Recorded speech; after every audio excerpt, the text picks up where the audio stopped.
Assalamualaikum warahmatullahi wabarakatuh. Halo teman-teman. Di sini kami dari kelompok 12 akan memaparkan materi mengenai instrumen tes dan non-tes. Nama anggota kelompok 12. Yang pertama, Teguh Prasojo dengan NIM 4101421073. Yang kedua, Dwi Rahayu Edi Ningtyas dengan NIM 4101421076. Yang ketiga, Sekar Yanuar Indasari dengan NIM 4101421086. Dalam kesempatan ini, kami akan memaparkan beberapa submateri, yaitu pengertian instrumen tes, langkah-langkah mengembangkan instrumen tes, pengertian instrumen non-tes, langkah-langkah mengembangkan instrumen non-tes, dan penggolongan teknik non-tes. Instrumen tes. Instrumen tes adalah teknik penilaian dengan butir-butir pertanyaan atau pernyataan yang dikerjakan oleh peserta didik untuk mengetahui kemampuan peserta didik. Berikutnya, langkah-langkah mengembangkan instrumen tes. Yang pertama, yaitu menetapkan tujuan tes. Langkah awal dalam mengembangkan instrumen tes adalah menetapkan tujuannya. Tujuan ini penting ditetapkan sebelum tes dikembangkan, karena seperti apa dan bagaimana tes yang akan dikembangkan sangat bergantung untuk tujuan apa tes tersebut digunakan. Ditinjau dari tujuannya, ada 4 macam tes yang banyak digunakan di lembaga pendidikan, yaitu tes penempatan, tes diagnostik, tes formatif, dan tes sumatif. Yang kedua, melakukan analisis kurikulum. Analisis kurikulum dilakukan dengan cara melihat dan menelaah kembali kurikulum yang ada berkaitan dengan tujuan tes yang telah ditetapkan. Langkah ini dimaksudkan agar dalam proses pengembangan instrumen tes selalu mengacu pada kurikulum atau SKKD yang sedang digunakan. Instrumen yang dikembangkan seharusnya sesuai dengan indikator pencapaian suatu KD yang terdapat dalam standar ISI atau SI. Langkah yang ketiga adalah membuat kisi-kisi. Kisi-kisi merupakan matriks yang berisi spesifikasi soal-soal yang meliputi SKKD, materi, indikator, dan bentuk soal yang akan dibuat. Dalam membuat kisi-kisi ini, kita juga harus menentukan bentuk tes yang akan kita berikan. Beberapa bentuk tes yang ada antara lain pilihan ganda, jawaban singkat, menjodohkan, tes benar salah, tes uraian objektif, dan tes uraian non-objektif. Lalu langkah yang keempat adalah menulis soal. Pada kegiatan menuliskan butir soal ini, setiap butir soal yang ditulis harus berdasarkan pada indikator yang telah dituliskan pada kisi-kisi dan dituangkan dalam spesifikasi butir soal. Bentuk butir soal mengacu pada deskripsi umum dan deskripsi khusus yang sudah dirancang dalam spesifikasi butir soal. Adapun untuk soal, bentuk uraian perlu dilengkapi dengan pedoman penyeluruhan. Langkah yang kelima adalah melakukan telaah instrumen secara teoritis. Telaah instrumen tes secara teoritis atau kualitatif dilakukan untuk melihat kebenaran instrumen dari segi materi, konstruksi, dan bahasa. Telaah instrumen secara teoritis dapat dilakukan dengan cara meminta pendapat ahli atau pakar, teman sejawat, maupun dapat dilakukan telaah sendiri. Setelah melakukan telaah ini, kemudian dapat diketahui apakah secara teoritis instrumen ini layak atau tidak. Langkah yang keenam, melakukan uji coba dan analisis hasil uji coba tes. Sebelum tes digunakan, perlu dilakukan terlebih dahulu uji coba tes. Langkah ini diperlukan untuk memperoleh data empiris terhadap kualitas tes yang telah disusun. Uji coba ini dapat dilakukan ke sebagian siswa, sehingga dari hasil uji coba ini diperoleh data yang digunakan sebagai dasar analisis tentang reliabilitas, validitas, tingkat kesukaran, pola jawaban, efektivitas pengecoh, daya benda, dan lain-lain. Jika perangkat tes yang disusun belum memenuhi kualitas yang diharapkan berdasarkan hasil uji coba tersebut, maka kemudian dilakukan revisi instrumen tes. Langkah yang ketujuh yaitu merevisi soal. Berdasarkan hasil analisis butir soal, hasil uji coba, kemudian dilakukan perbaikan. Berbagai bagian tes yang masih kurang memenuhi standar kualitas yang diharapkan perlu diperbaiki sehingga diperoleh perangkat tes yang lebih baik. Untuk soal yang sudah baik tidak perlu lagi dibenahi, tetapi soal yang masuk kategori tidak bagus harus dibuang karena tidak memenuhi standar kualitas. Setelah tersusun butir soal yang bagus, kemudian butir soal tersebut disusun kembali untuk menjadi perangkat instrumen tes, sehingga instrumen tes siap digunakan. Contoh pengembangan instrumen tes. Pengembangan tes untuk SMP. Misal, akan disusun tes sumatif ulangan akhir semester 1 kelas 7 SMP yang terdiri atas soal pilihan ganda dan soal uraian. Berikut akan disajikan beberapa contoh saja, yaitu 2 butir soal pilihan ganda dan 1 butir soal uraian. Yang pertama, menetapkan tujuan tes. Tujuan tes ini yaitu tes sumatif ulangan akhir semester 1 kelas 7 SMP. Yang kedua, melakukan analisis kurikulum. Berikut ini adalah tabel standar kompetensi dan kompetensi dasar matematika kelas 7 semester 1. Yang pertama, standar kompetensi untuk materi bilangan. Untuk kompetensi dasarnya ada 2. Untuk standar kompetensi aljabar, kompetensi dasarnya ada 4. Untuk standar kompetensi yang ketiga yaitu menggunakan bentuk aljabar, persamaan, dan pertidaksamaan linear satu variabel dan perbandingan dalam pemecahan masalah, kompetensi dasarnya ada 4. Langkah yang ketiga adalah membuat kisi-kisi. Berikut ini adalah contoh format kisi-kisi penulisan soal. Itu ada jenis sekolah, mata pelajaran, alokasi waktu, dan jumlah soal. Lalu di dalam tabelnya ada nomor, kompetensi dasar, kelas atau semester, materi, indikator, bentuk tes, dan nomor soal. Langkah yang keempat adalah menulis soal. Berikut ini adalah contoh kartu soal bentuk pilihan ganda. Ada jenis sekolah, mata pelajaran, bahan kelas atau semester, tahun ajaran, bentuk tes, kompetensi dasar, materi, indikator soal, rumusan butir soal, nomor soal, kunci, buku sumber. Lalu ada juga keterangan yang berisi nomor, gunakan untuk, tanggal, jumlah siswa, tingkat kesukaran, gaya beda, proporsi jawaban, dan keterangan. Berikut ini adalah contoh kedua kartu soal bentuk pilihan ganda. Untuk formatnya sama seperti yang sebelumnya. Selanjutnya, untuk kartu soal bentuk uraian. Formatnya ada jenis sekolah, mata pelajaran, bahan kelas atau semester, tahun ajaran, bentuk tes. Lalu, kompetensi dasar materi, indikator soal, rumusan butir soal, nomor soal, dan buku sumber. Untuk keterangannya, di dalam tabel ada nomor, digunakan untuk tanggal, jumlah siswa, tingkat kesukaran, daya beda, proporsi jawaban, serta keterangan. Nah, untuk soal bentuk uraian itu harus ada pedoman penukaran jawaban. Di dalam tabel ada nomor, kunci atau kriteria jawaban, lalu untuk skornya. Nah, di bawah ada jumlah skor, yaitu skor maksimal yang bisa didapatkan oleh peserta didik. Langkah yang kelima adalah melakukan telaah instrumen secara kualitatif. Berikut ini adalah contohnya. Untuk hasilnya ada nomor, butir soal, dan keterangan. Keterangan itu berisi telaah kita terhadap butir soal tersebut. Langkah yang keenam adalah melakukan uji coba dan analisis hasil uji coba tes. Setelah kita lakukan telaah instrumen secara kualitatif, selanjutnya adalah melakukan uji coba kepada sekelompok peserta tes. Dari hasil uji coba tersebut, kita analisis secara kuantitatif untuk menentukan validitas, tingkat kesukaran, dan daya beda butir soal, serta reliabilitas instrumen tes.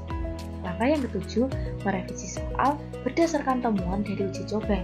Jika ternyata diperoleh informasi bahwa soal kita masih perlu diperbaiki, misal daya pembeda rendah, distraktor tidak berfungsi, akurasi, reliabilitas rendah atau yang lain. Langkah selanjutnya, memperbaiki soal tersebut.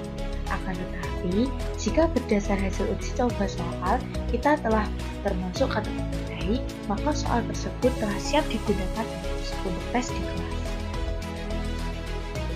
Pengertian instrumen non-tes. Pengertian instrumen non-tes adalah instrumen selain tes prestasi belajar.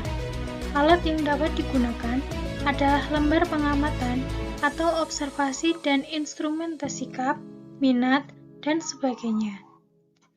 Instrumen non-tes biasanya digunakan untuk mengevaluasi hasil belajar, sikap psikomotorik atau keterampilan, sikap atau nilai, yaitu untuk menggali informasi atau mengumpulkan data yang berkaitan dengan penilaian, pendapat atau opini terhadap sesuatu yang berkaitan dengan keterampilan, perilaku, sikap, atau nilai. Langkah-langkah pengembangan instrumen non-tes. Langkah yang pertama yaitu merumuskan definisi konseptual dan operasional. Yang kedua, mengembangkan spesifikasi dan penulisan pernyataan. Yang ketiga, penelaahan pernyataan. Yang keempat, uji coba. Yang kelima, analisis. Yang keenam, revisi instrumen. Dan yang terakhir adalah perakitan instrumen menjadi instrumen final. Penggolongan teknik non-tes. Teknik non-tes dapat digolongkan menjadi 5. Yang pertama, observasi. Kemudian yang kedua, wawancara. Yang ketiga, angket. Yang keempat, sosiometri. Dan yang terakhir adalah skala sikap. Teknik yang pertama yaitu teknik observasi. Pengertian: observasi merupakan suatu pengamatan langsung terhadap siswa dengan memperhatikan tingkah lakunya. Secara umum, observasi adalah cara menghimpun bahan-bahan, keterangan atau data yang dilakukan dengan mengadakan pengamatan dan pencatatan secara sistematis terhadap fenomena-fenomena yang sedang dijadikan sasaran pengamatan.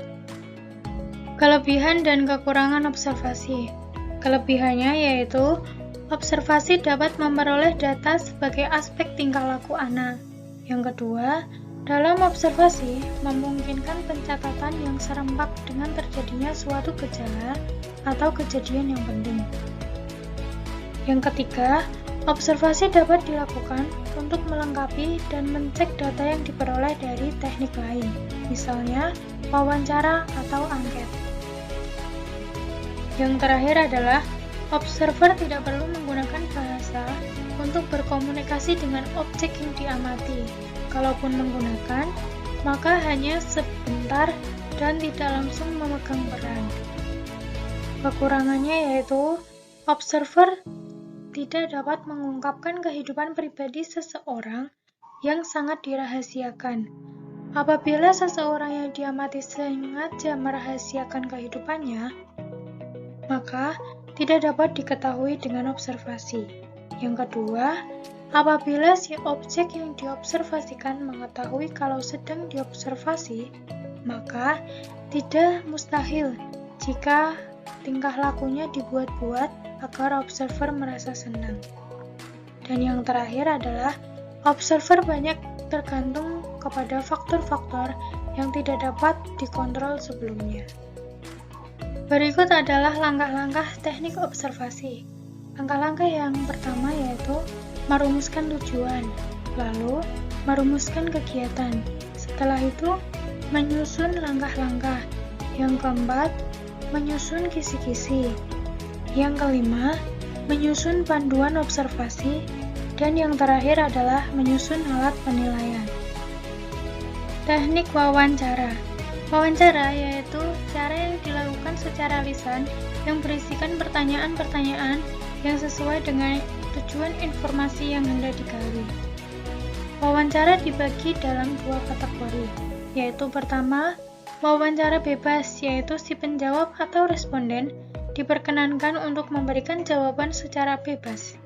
Yang kedua adalah wawancara terpimpin, di mana pewawancara telah menyusun pertanyaan-pertanyaan terlebih dahulu.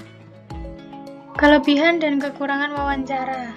Kelebihannya yaitu Wawancara dapat memberikan keterangan keadaan pribadi. Hal ini tergantung pada hubungan baik antara pewawancara dengan objek.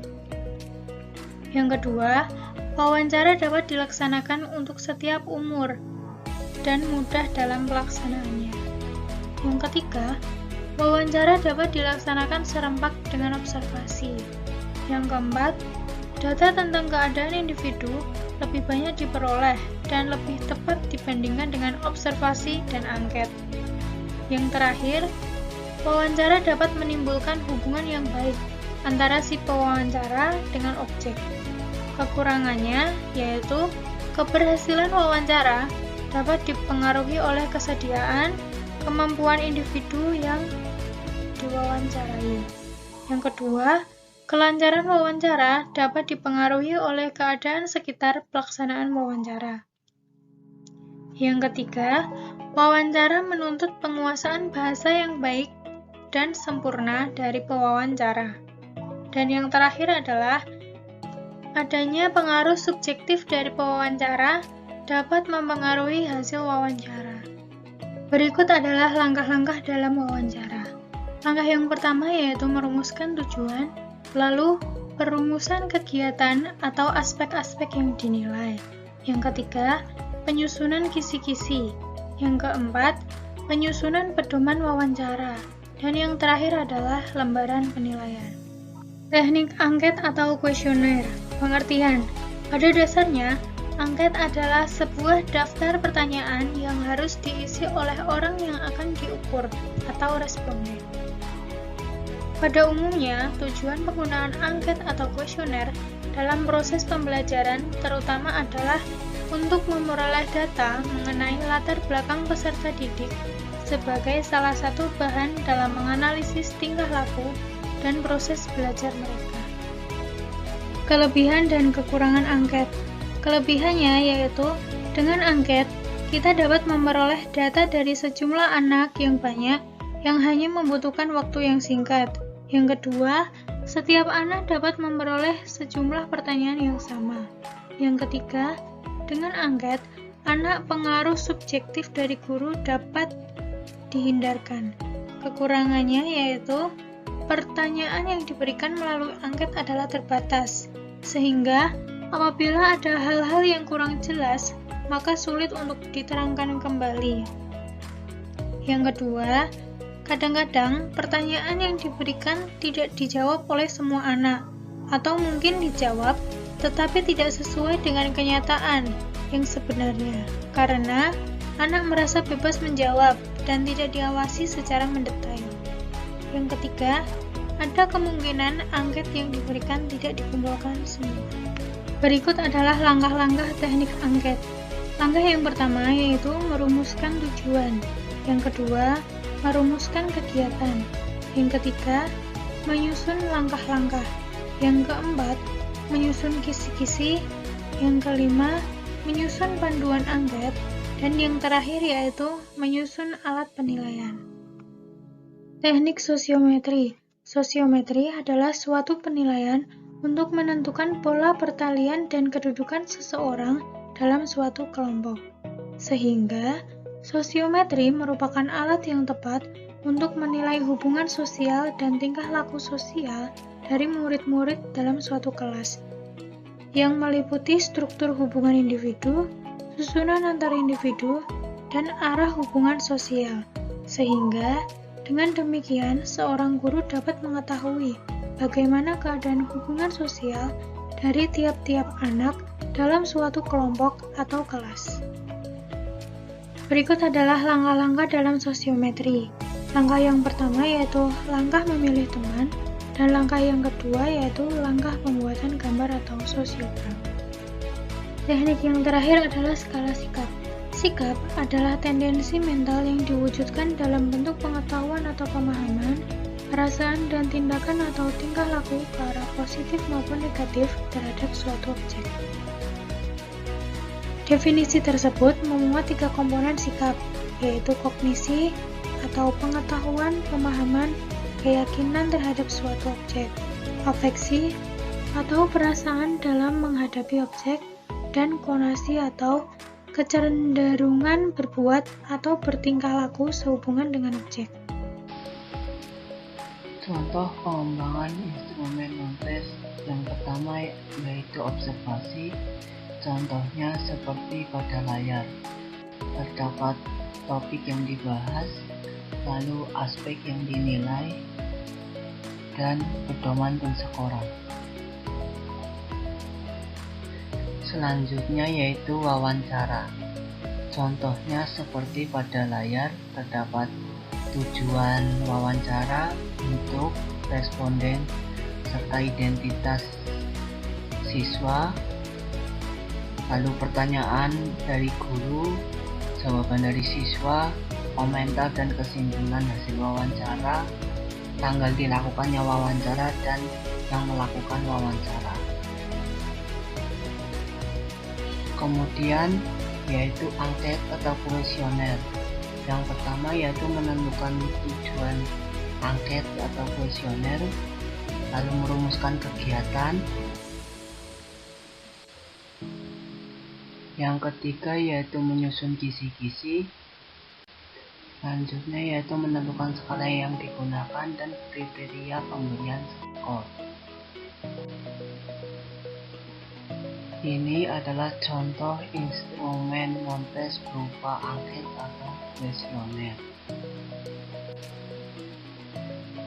Yang selanjutnya yaitu contoh pengembangan instrumen non-tes berupa skala sikap seperti pada layar. Terdapat pendataan, lalu penilaian menggunakan skala Likert. Berikut ini adalah referensi yang kami gunakan dalam memaparkan materi pada kali ini. Sekian pemaparan materi dari kelompok 12. Terima kasih atas perhatiannya. Kami memohon maaf apabila ada kesalahan dalam pemaparan materi kali ini. Terima kasih. Wassalamualaikum warahmatullahi wabarakatuh.